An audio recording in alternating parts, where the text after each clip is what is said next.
Vrei un aparat de sudură care să nu te lase la greu, să poți să sudezi ori de câte ori ai nevoie, fără frica că o să se oprească și trească să-l aștepți până se răcește. Vă prezentăm Almaz de 250 de amperi cu ventilator permanent de răcire, testat cu 40 de electrozi consecutivi.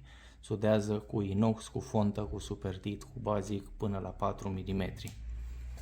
Vine însoțit de 3 ani în garanție, 299 de lei este prețul și cu următoarele accesorii: cabluri, clești, perie de sârmă cu ciocănel pentru scură, mască de sudură cu geam fumuriu și aveți și bretea de umăr pentru portabilitate. Dacă aveți nevoie să vă urcați pe scară sau să sudați la înălțime, aparatul are doar 3 kg cu tot cu cabluri.